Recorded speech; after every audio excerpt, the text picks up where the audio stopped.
Hi everyone, thanks so much for coming. My name is Mark Ogue, I'm Principal Advisor at the Australia Institute, and I'd just like to begin today by acknowledging the Whadjuk people of the Noongar Nation, traditional custodians of the land we're meeting on today, and pay my respects to their elders past and present, and extend that respect to Aboriginal and Torres Strait Islander peoples here today. The Australia Institute, I'm not sure how much people have heard about us, but we're an independent research organisation. We're based in Canberra, but we have offices in various states, not in Western Australia at the moment, but we hope to at some stage soon. We provide intellectual and policy leadership. We do research that drives the public debate and ultimately achieves outcomes that make Australia better. We're fiercely non-partisan and independent.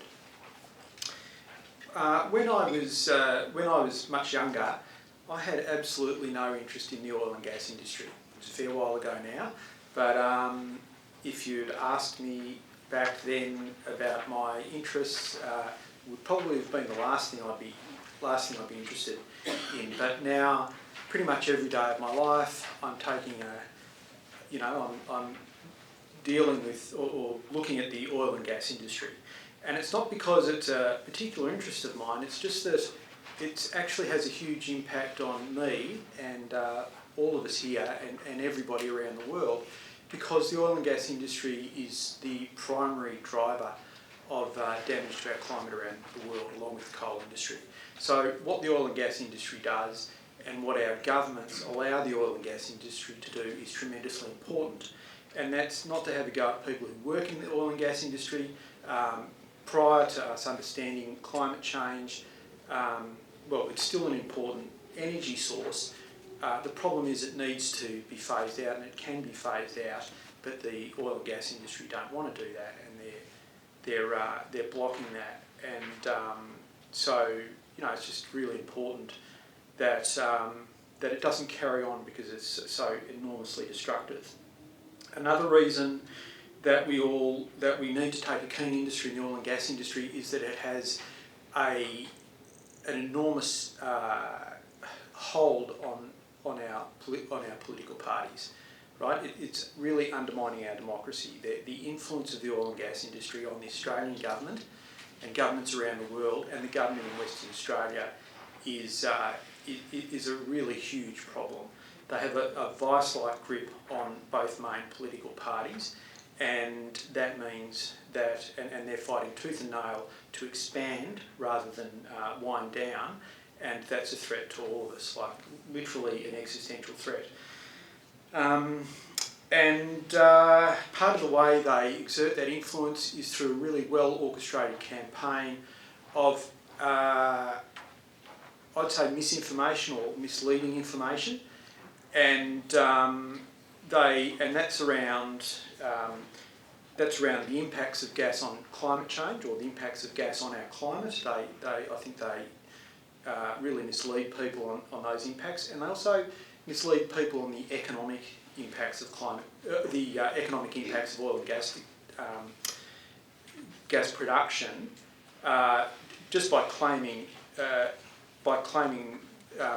economic benefits that are just vastly exaggerated.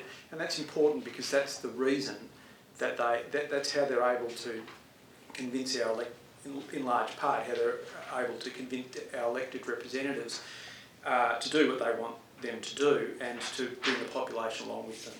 And that's around jobs and revenue and all of that kind of thing. So that's why tonight we're addressing both of those issues. We're looking at the climate impacts of the gas industry and particularly in Western Australia, and also the misleading information they give around the economic benefits. And we're doing that not because everybody's got to be experts in it, but because a big part of the problem is that the media are so co-opted by the oil and gas industry. I think it's particularly the case in Western Australia, but nationally. And so you get a lot of, you basically get a campaign. They're just campaigning, really, a lot of these big media organisations. And so we want people to have, a concise understanding of some of these issues so that you can easily answer questions, because unless we go directly to people, there's no way around the big media players. So I'm really delighted tonight to be that Anna Chapman is speaking at the event. She's the Fossil Fuels Program Manager at the Conservation Council of Western Australia, and her previous role was as Senior Climate and Energy Policy Analyst at Climate Analytics, which is a really important international climate research organisation. She's contributed to research projects including the Climate Action Tracker, a science-based international project that tracks government climate action, and the Climate Transparency Project, the world's most comprehensive annual review of G20 countries' climate action and their transition to net zero emissions. I hate the term net zero emissions, by the way. She holds an MA in politics with honours from the University of Glasgow. So it's great to have her here to talk through the climate impacts of the gas industry. Welcome, Anna.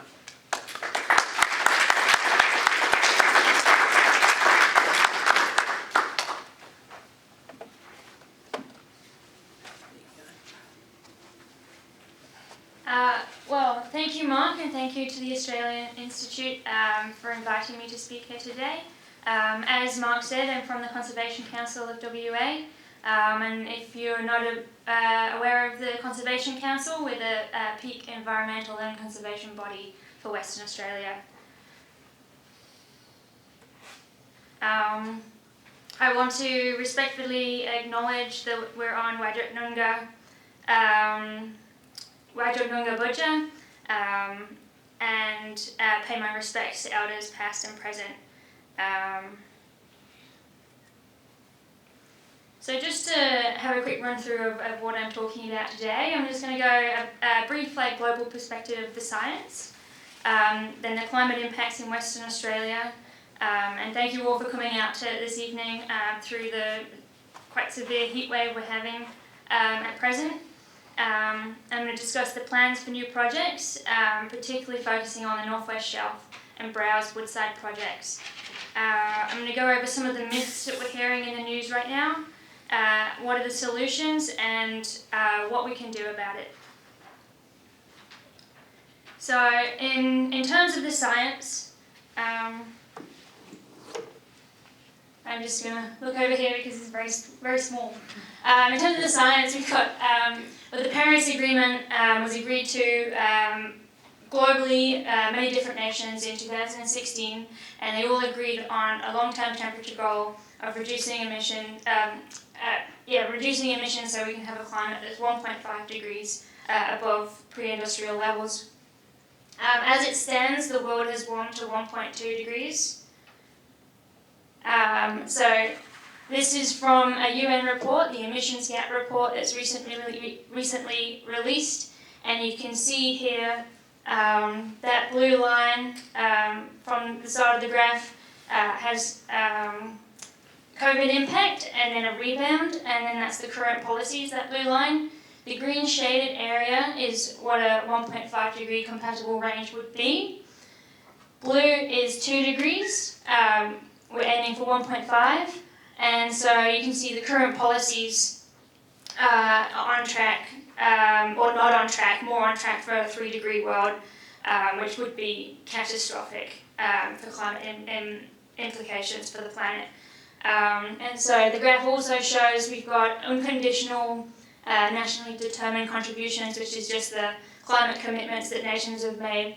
And so that would mean we're online for 2.9 degrees warming, and then conditional targets 2.5.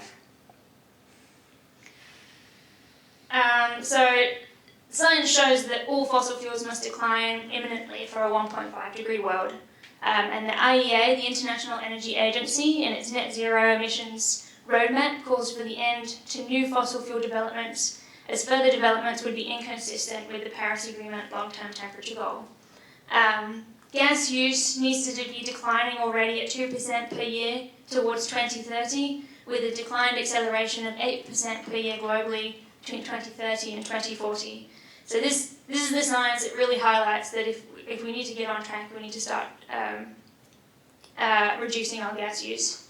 Present expansion of LNG capacity globally vastly exceeds 1.5 degrees, and LNG capacity greatly exceeds any need for coal to gas switching as part of 1.5 compatible energy scenarios. So we've got to be going from coal and fossil fuels to renewable energy. There's no bridging the gap, it's renewables. In terms of the climate impacts in WA, we're already suffering the effects of climate crisis, and we can feel that this week. The Bureau of Meteorology announced last month it was the driest October on record in WA. Perth was set this week for record-breaking heatwave, and there's bushfires threatening the lives and homes in Perth's southern and northern suburbs. And this is just the start of our summer, so it's quite terrifying what's happening right now. Climate change is making these events more likely, more severe, more frequent, and extending their time frame of occurrence. So WA is particularly vulnerable, at risk of heat waves, bushfires, rainfall decline in the southwest, particularly in our wheat belt, in our agricultural hub. We've got a risk of marine heat waves, and this is massively damaging to Scott Reef and Ningaloo Reef and the reefs we have here in WA. More intense floods, storms and cyclones, and the reefs in the northern Jarrah Forest face imminent collapse.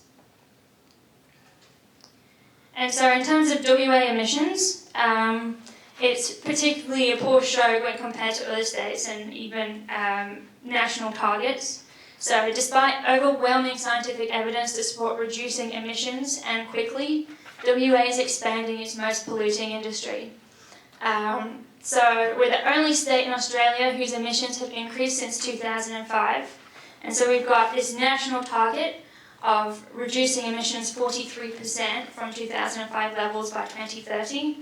Well, WA aren't doing their part because emissions are above 2005 levels. And so that places quite a significant burden on the rest of Australia to meet their national target. WA's energy sector, just on the point of the national target that we have, the state government in the climate legislation which they're deciding on Tuesday, and it's going to go through Parliament by the end of this year, that has a net zero emissions target, but the government has not said anything for until 2035, and even that hasn't got like an absolute emissions level. But I mean, interim targets will be set from 2035. So the government can't even commit to something 2030 when the rest of Australia has. So the energy sector emissions have increased 53% from 2005 to 2021. So it's really the energy sector, and within that, coal and gas, and right now it's gas, as we turn our coal power off. So big gas is fueling the climate crisis more than any other industry, and over half of WA's net emissions are from the gas industry. And we're responsible for 43% of Australia's total gas emissions. So what are the planned projects that we're facing? So right now the gas industry is huge, but the expansion plans are phenomenal. And so as of 2022, WA has 24 new gas projects in the pipeline. Major project plans are from Woodside, and there are 3 huge plans. So we've got Scarborough, the Northwest Shelf extension, and exploitation of the Browse gas field as part of Woodside's Burrup Hub mega gas project. And so the Northwest Shelf extension, if that proposal goes ahead, that's going to see continued emissions to 2070. And that's one of the reasons that Woodside are looking at exploiting the Browse Basin. So if it's not Browse, there's also a risk of extensive fracking in the Kimberley. So they want to extend the processing of gas for any which way possible. Majority for exports, no benefit to Western Australians. And if it's not from Browse, it's from fracking in the Kimberley. And I don't know if you've seen the pictures of fracking from the United States in Texas. It's just like the land is completely scarred. So here's a map actually drawn up from Woodside and this sort of shows the Burrup hub. And so the red lines you can see are proposed, and the blue sections are existing. We've got the Scarborough gas field at the top left, and then we've got connected, or will be connected to the Pluto processing train, bottom left here. And the Pluto processing train, they're making an extension to the Pluto processing train, so it's just a processing facility of gas for LNG export. And so they're extending Pluto to processing train 1, and then they're building a whole new second train there as well. Then they want to have an interconnector to the North West Shelf project. So this project, the North West Shelf is currently in existence since the 1980s, but they want to extend this to 2070. And so then they're looking at where they're going to pull the gas from, and that's why they want to open up the Browse gas field, which is sitting right underneath the pristine Scott Reef. So for the North West Shelf extension, it's an additional 4.3 billion tonnes of emissions. This stat is from Woodside. And to put it in some context, Australia's national emissions in 2021 was 464 million. So a lot less in terms of million to billion. So this has gone through EPA, and the EPA has recommended that the WA government approve this project. There was an appeals process that is currently wrapping up, and the decision by Minister Whitby is imminent. I would just note on that point, we do have on our website a petition, and that petition is calling on Minister Whitby to stop and reject the North West Shelf extension. And so the other thing that Woodside is looking to do, as I said, is the Browse gas field. So this is the largest untapped conventional gas field, and it's located right underneath Scott Reef. So this is a beautiful reef with lots of endangered marine life, already at risk of climate change, and then you're going to have, seismic blasting and a lot of environmental implications to start this, to exploit this gas field. So some of the myths I've been seeing in the news. Gas is part of the regional energy transition. So Premier Cook has commented that emissions rising in the short term for WA is part of our unique role to decarbonise our regional neighbours by exporting LNG. So it's transitioning away from gas to gas. Doesn't really make sense. And whilst the WA government is legislating a net zero emissions target, you would assume we're planning to reduce our emissions, we're planning to move towards the Paris Agreement, align ourselves nationally with the current national targets. But this is not the Premier's plans, and this is just, it's just crazy. One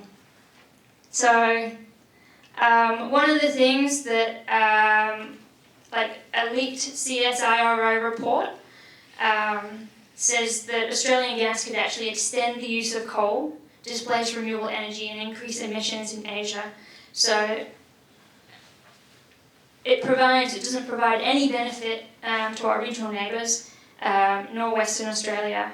But it's imperative that our state supports our regional neighbours in finding greener alternatives to gas. So we can have energy security for WA and in the region, but that's found in renewables. Another myth is carbon capture and storage. So there was a great announcement, I think last Friday, by the government that there's going to be big investment, I think it's 700 million invested in renewable energy or upgrading the grid for renewable energy. And that's great, but also in those announcements was announcements for support for CCS. We currently have Chevron's Gorgon project, and this has been marred with delays. It's pretty much an example of how CCS doesn't work, and it's not met the necessary requirements to justify its approval. So it was approved on the basis of 80 to 100% carbon capture, and it has not met that. So how can this be? It's just bizarre that the government wants to invest more and planning to potentially roll out more gas projects when it's proven as quite a substantial failure. And another myth is keeping the lights on. We need to open up new gas fields. We need to extend our processing to keep the lights on. Again, this is just not true. 90% of the gas is exported, so this should never be used as a reason to keep the lights on in WA. And we can have renewable energy because we've got this world-class solar and wind renewable energy resources here that we just need to tap into further. So just on that point of some of the solutions, world-class solar and wind, we've also got an excellent critical mineral resources in terms of mining, but we do need to be conscious of, yes, let's go for renewable energy superpower. I think we can be a world leader in exporting renewable energy and the critical minerals and zero emissions products. We also need to be mindful of our unique biodiversity in nature. So there is an ecological limit to extractivism. So, and I think we've got to find the balance of the two and how we can do that, do it sort of best practice. So what can you do? So the Fossil Fuels Program at the Conservation Council has a campaign, Go Beyond Gas. So we're a WA community movement working together to solve WA's contribution to the climate crisis, the gas industry. And together we can make a difference to shift the politics of gas in WA. We stand up to the biggest polluters and bring down emissions in the state. Despite the Premier's plans, we need to change the narrative and make the politicians see. So what's involved? We engage with MPs and educate and empower the broader public and take sustained action that demands change. And what CCWA does is provide support in terms of resources and action guides and connect you with an organising team. So we have a sign-up sheet at the back if you are interested, and also some flyers. So further information can be found there. So yes, thank you for coming out in the extreme heat today and listening to my talk, and thank you, Mark, for the opportunity to present.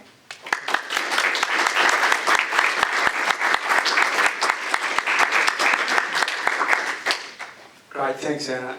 That was really great, and it's wonderful to have such expertise on climate here with us today. So I want to talk about the economics of all of this, and I guess the thing is, I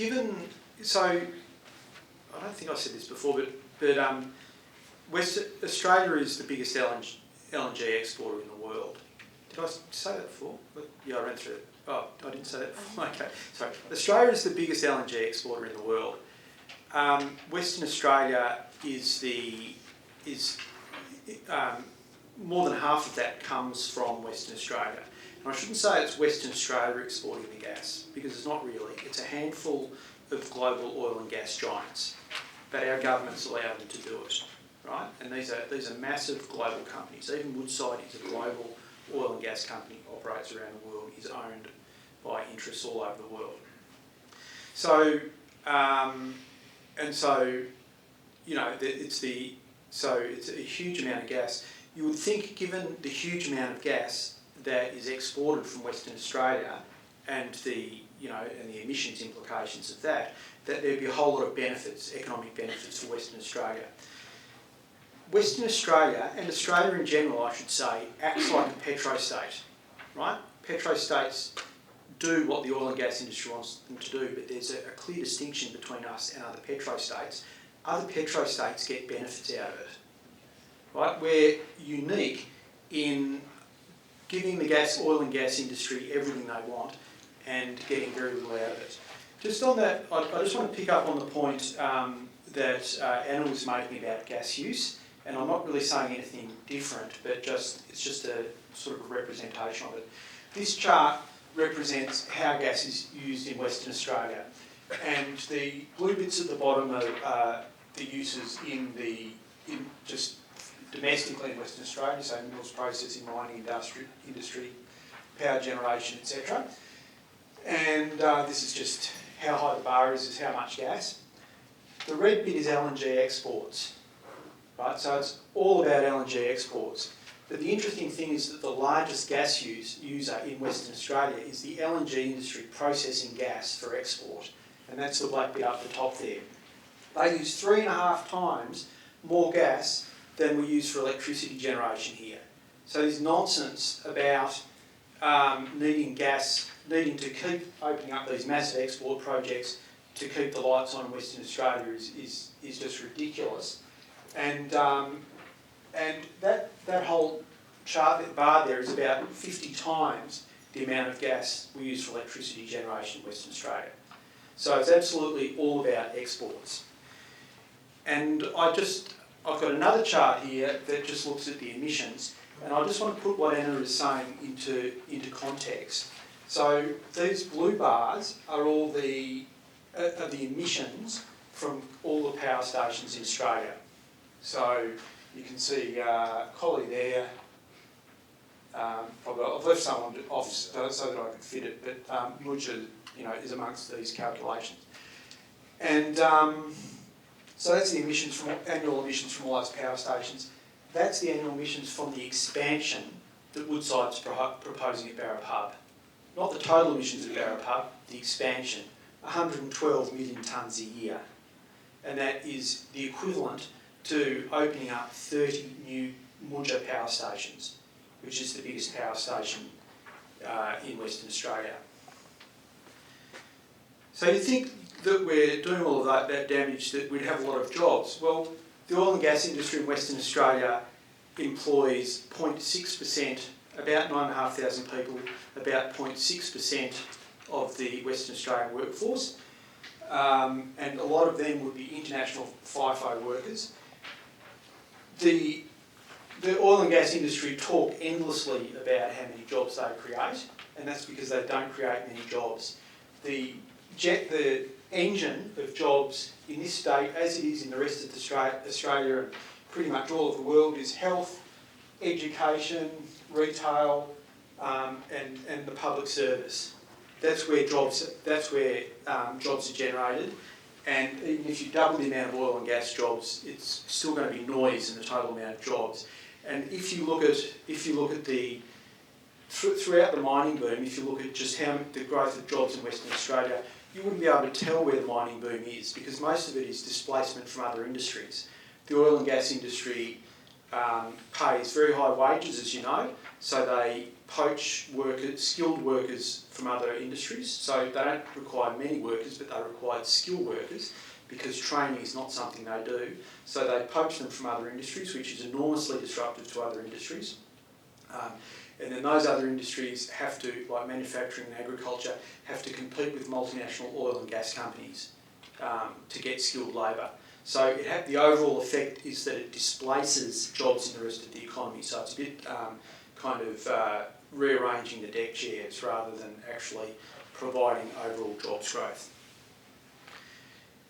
The reason for this is that it's a very low jobs intensity industry. So for every million, this shows how many jobs are created for every $1 million of output in the economy. So for every $1 million of output, the oil and gas industry provides about 0.4 jobs, whereas it's over 8 jobs in education, health, and public service, and some of those jobs up there.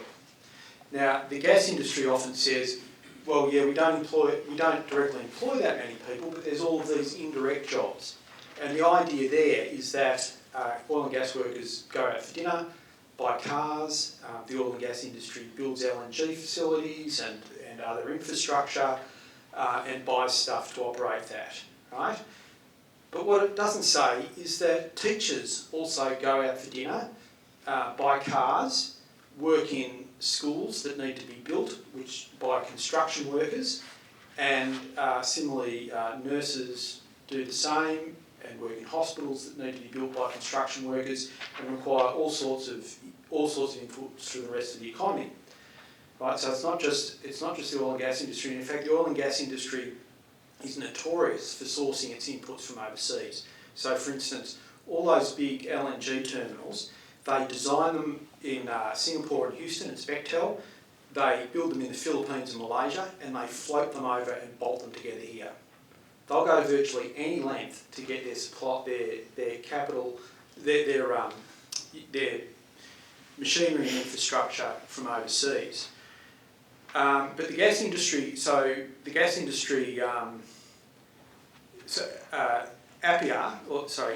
the Australian Energy Producers, which was previously known as APPIA, is the peak lobby group for the gas industry. And a couple of years ago, they put out a report basically saying that for every job, direct employment in the gas industry, 4 indirect jobs flowed from that. But of course, as I was saying, all industries have indirect jobs. So I've applied the gas industry multiplier to all jobs in Western Australia. And so this is the existing job, this is with the multiplier attached. So if you do that, you get 4 times as many jobs as actually exist. Right, so you just got to go back to basics of what percentage of the workforce they employ. If they're not providing many jobs, what about revenue to the government? Well, there's 5 big projects, as Anna was saying, there's 5 big LNG projects in Western Australia. 4 of them pay no royalties to either the Western Australian government or the Australian government. And that's and so royalties are the payment for raw materials. So just if I was a builder, I'd have to buy bricks, and I'd pay for those bricks, and I'd also have to pay taxes. The gas industry gets their gas, that's their raw material, and it happens to be owned by the people of Australia actually, because it's in Commonwealth waters. But they don't pay. But 4 out of those 5 big projects get gas that doesn't. They have no royalties levied on them, so they get the gas for free. The Australian government has failed to impose royalties on most of the gas exported from Western Australia. They are giving them the gas for free.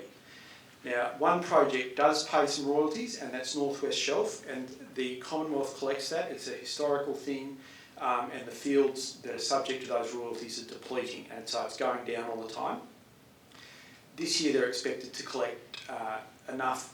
There's a royalty sharing agreement between the Commonwealth and Western Australia, and this year it's expected to add $660 million to the Western Australian budget, and there's another $10 million from in oil royalties from Barrow Island.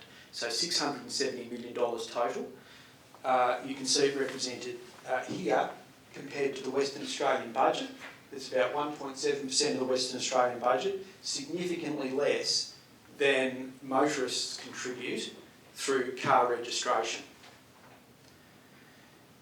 The main sources of Commonwealth revenue from gas is through company income tax and the petroleum resource rent tax. So company income tax is the big one. All companies are subject to company income tax. The oil and gas industry, the ATO themselves singled out the oil and gas industry as serial non-payers of tax. So many of these companies, year after year, pay no tax. More of them paid tax in the most recent data available, 21-22, because there was a massive spike in oil and gas prices globally.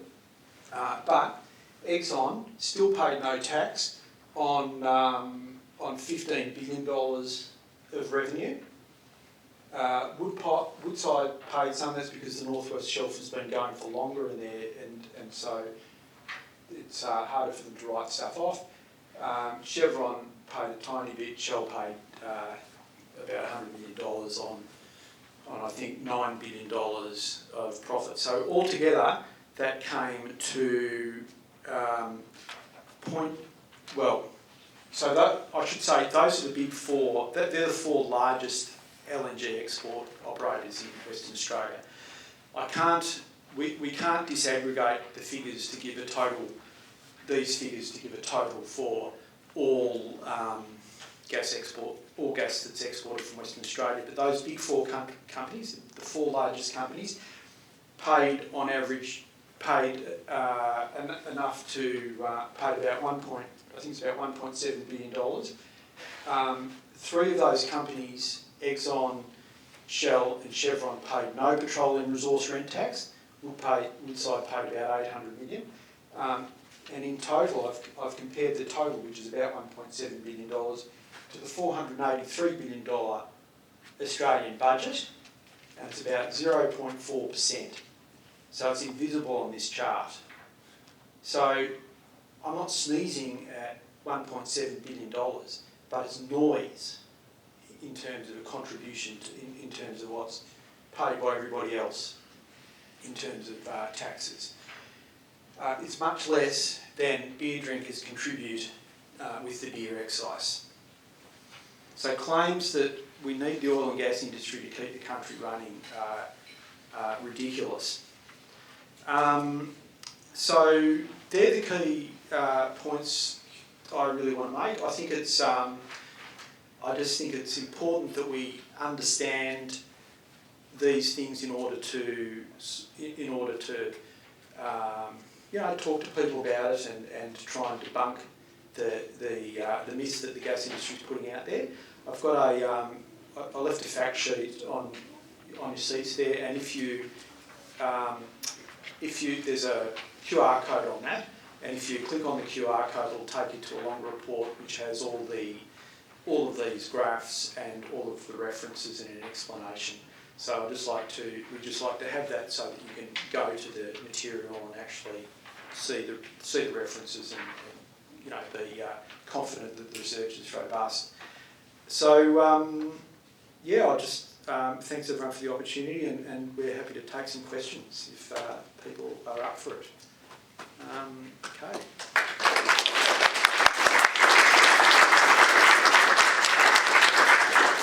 I'm going to be the runner.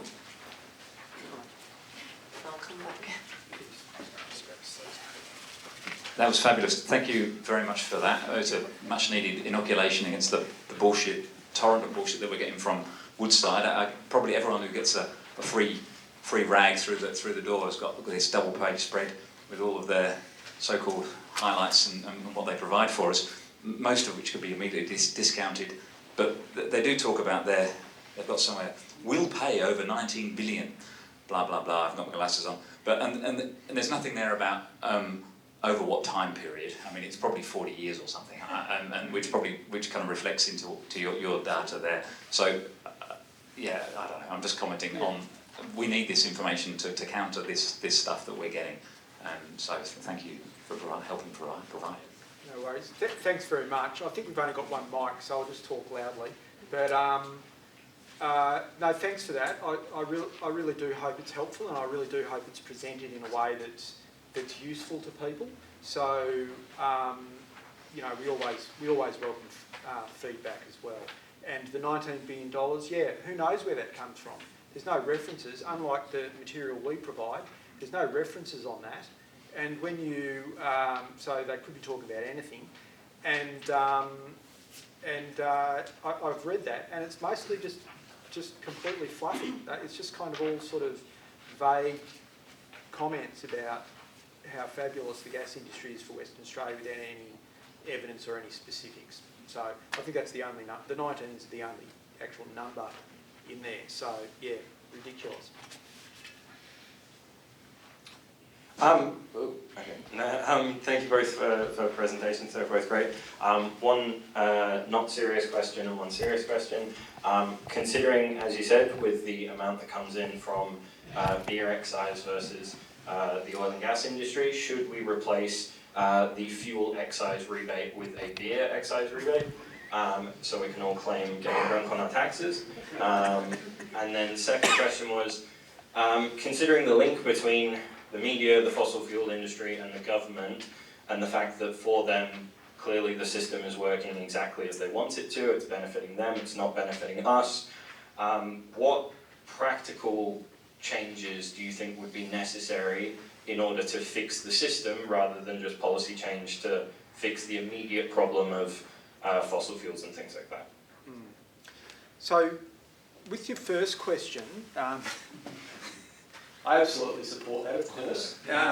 And we're actually, and speaking of which, we were thinking of going to the brewery, Fat Brewery or something after for a drink if people want to join us and discuss this policy proposition more. And I'm sure it's something Australia's Institute can support. On the serious side of that question, think of what we're missing out on, the opportunity cost. Think of if we were collecting, like Qatar, for the same amount of gas exports, collects, I think it's 40 times the amount of income from Australia to Australia. You know, I think it's $26 billion or something like that. Imagine what you can do with that. Imagine the kind of problems you can solve with tens of billions of dollars every year. You can pay nurses and teachers more. You can help tackle Indigenous disadvantage. You could solve homelessness. You could do all sorts of things. So so we're basically subsidising them. We're actually literally subsidising them as well. They get huge subsidies from the federal and state government. So yeah, just remember that every dollar we're not paying in, they're not paying in taxes and royalties is a dollar taken away from us. And the second part of your question, sorry, just remind me. How do we fix the system so that they can't keep getting away with it? Yeah. I think, look, my theory on this is because you can, you know, the system can get tweaked here and there. There's some transparency stuff, you know, making sort of, you know, you can make ministerial diaries public and you can see what they're talking about. But they always get around these things, right? All these legislation, they get around it because they consult with the industry first. And so they'll only do something that's acceptable to the industry. And then even if there was something a bit hard-edged in there, they'll get around it. You know, they just won't have the meetings in the office. They'll go down to the golf club or something like that, right? I think it's a simple equation. If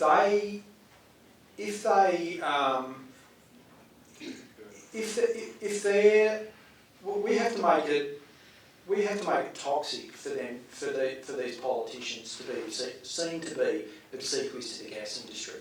I went to the APIA conference a couple of years ago, and it was disgusting because it was just a line of politicians standing up at the APIA conference, the big gas lobby conference, and competing with each other to see who could be most obsequious to the gas industry. They have no dignity. They're representing us, and they have no dignity. They just go there to suck up to the gas industry, and they give the gas industry everything they want. And unless we can embarrass them with that and make it politically toxic for them to be seen to be behaving like that, I think they'll keep doing it.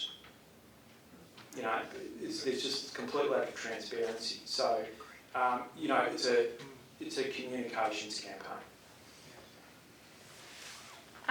Just on that point, I think, you know, MPs, it is their job to listen to their constituents, so it's really important to get your voice heard, and that can be going for a meeting, can be sending an email. We at CCWA, we do offer workshops on how to meet your MP and also like join your walk into a group so that you're with other constituents and you can go and have a briefing beforehand, so you go in as a strong sort of party there, and it is their job to listen to you. So I mean that is extremely vital. They might be listening to the gas industry as well, but I think again exposing problems with Woodside, getting your voice heard, whether that means attending actions or letting your friends know or joining a climate group, whatever it might be, is really highlight the problems with Woodside and what's going on, and use the facts presented perhaps tonight and get that message out there. I mean, maybe it's like writing for your local paper or whatever it may be, and so it's like go meet your MPs, get involved and join the movement, because the more MPs see that exposure and how toxic Woodside is, the more they're gonna, question it, going forward. And I'll just add to that very briefly, just to say absolutely, completely agree with Anna, and it is very powerful when you write to or go and visit your MP, because they see that as representing a sentiment in the community that you're representing hundreds of people probably. So super important. hands. See how many we can get through. So two things. Is there any limits that would, like trade agreements or anything that would put a block on our government taxing these gas companies more? Or is this all domestically? And another point is like, there'd be a huge incentive for politicians to get a lot more of that tax. So instead of 600 million, if they could get, for WA, if they could get a couple of billion, they could buy a lot of votes with that. So, you know, from a selfish point of view, that would be in the interest of politicians to get a poor power fund from taxing gas more. Yeah, and I think that's something that's a really good point, that's something we should constantly reinforce. But I have to say also that, well, on the trade thing, look, we run our own tax system. They will cry sovereign risk at any kind of, increase in tax. They'll they are the world's greatest whingers, right? So that'll happen. But we are a sovereign nation and we can make the rules on how much tax we charge them. Right? In terms of, sorry, I've just got a mind blank. Yeah, just the personal interest for politicians to get more revenue. Yeah, so that's a real incentive. But I've been disheartened by, for instance, the August thing is just ridiculous, and stage 3 tax cuts are absolutely ridiculous. So they're prepared to blow $700 billion of our money to avoid being wedged, right? So, yeah, like, I don't know, I can see an alternative universe where they got that $700 billion and spent it on really good things and stayed in office. So, I'm astonished. But the argument that you're making is a good and powerful one and a true one.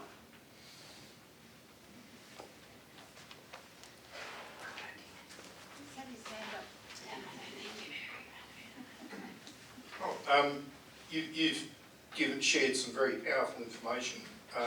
Many people in this room are members of different climate action groups. Can you give us and these groups permission to use all your statistics and information in climate groups' own actions to support their actions?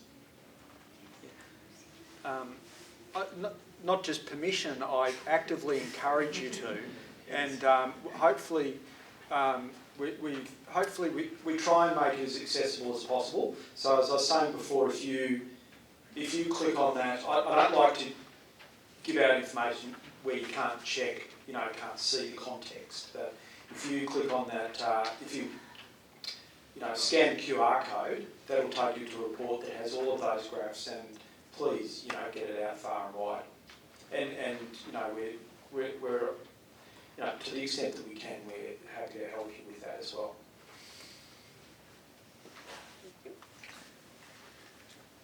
Thank you for coming along and discussing all these things with us. You're giving us the bullets and the ammunition, which is great. I'd just like to say we live in a conscience-free state here in Western Australia. We have had some success, the Extinction Rebellion grandparents, by having tea parties outside our MPs' offices. And that's the only way we've been able to get any type of contact with them. There's when we have a tea party outside, we invite the local media, they all of a sudden have a free schedule book to come and see us, or we go and see them. Now we've got a meeting with Reece Whitby on the 30th, and there's 5 of us going. If you were talking with Reece Whitby around a table, what would you say to him? Well, first off, great tactics, good on you, that's fantastic. I couldn't get a meeting with Reece Whitby, so, that's fantastic. What would I say to him? Yeah, that's a good point. Well, I guess I'd try and get some of these, some of this myth-busting stuff in front of him, but I think I don't know if it'd work, but I'd just put that in front of him. I just say, how the hell can you wave that through, as the WA EPA seems to have done, when that's the emissions? I mean, that's horrendous, you know. That wipes out anything anything positive they might do 1,000 times over. I don't know, I'd stick that in front of you. And yeah, I don't know, I'd have to think about it more than that. But good on you for getting the meeting, and yeah, go hard. Yeah. Yeah, I agree. I love that tactic. So fantastic that you've got a meeting with Minister Whitby. And as I said in the presentation, like he's going to have a decision on the North West Shelf extension, and that is gas that Woodside plans to process until 2070. So you could ask him what's the sense in having a net zero emissions target being legislated by 2050 if you're going to have gas processing to 2070, and CCS hasn't worked so far in WA. Just perhaps question that. I would present some of the solutions as well. So a big gas problem, yes, but he is the Minister for Climate Action. So I would present renewable energy and offer the solutions with the problem. I think is quite critical. And the other thing that I would highlight is the North West Shelf extension. If it does go ahead, Woodside's plan is to link Browse gas field, and that has massive ramifications for Scott Reef. So as Minister for Environment, he's got to consider all those impacts, and those impacts are huge. And there's just so much wildlife and biodiversity, it's a pristine reef. So I'd bring that up too. Yeah. Thank you. Yeah, can I just slightly disagree with Anna on that? I agree with almost everything you said, but I don't know that presenting the solutions helps, right? These guys know that renewable energy can replace gas. I think keep it simple. It's like, if you're dealing with climate change, it's pretty simple. You don't approve massive new gas projects that are going to put billions of tonnes of emissions into the atmosphere. Right? Keep it focused on that. Because if you go into renewable energy, you'll just rabbit on about all these kind of meaningless, a few solar panels here and a few solar panels there kind of thing, and the renewable energy superpower fairy tale, right? Just keep at him. Just say, how can you pretend you're doing anything about climate change if you're going to approve something that's going to put 4.3 billion tonnes of emissions into the atmosphere? And that decision on North West Shelf, EPA have only advised him, so that decision is still pending, so it's a really good time to go and see him. Yeah. Sorry for disagreeing, but I'm like that. Cool, so maybe we have time for maybe 2 more questions. Thanks. Yes, so Premier Cook's vision for the energy transition in this summit that you had last week. The centrepiece of that is really this assumption that we are going to reduce emissions overall in Southeast Asia by exporting gas to that market. You mentioned earlier, Anna, the CSIRO report. I would really love to know more about that, and whether you've heard any comments from the Premier about that, whether he's acknowledged that it exists, and if there is a counter argument that could be made to that, because I think that would be, as was mentioned earlier, this meeting with Reece Whitby, this would be what I would be asking him, is why do you trust the opinion of Woodside more than Australia's leading scientific institution?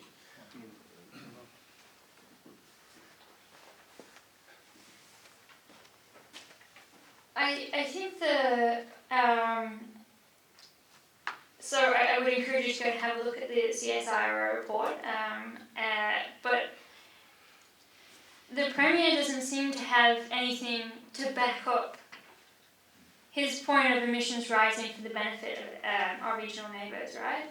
So you just wonder where he's got it from, because if the science is saying reduce gas,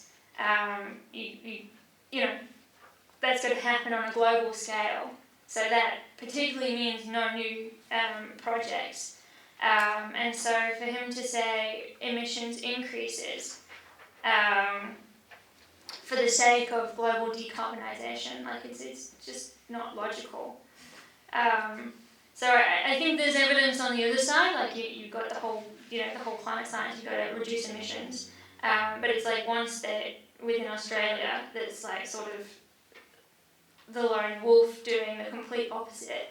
And I heard that Minister Whitby is going to COP, and I just wonder what the rest of the world is going to say to him. Like, when he's like, oh, we're raising him, Yeah.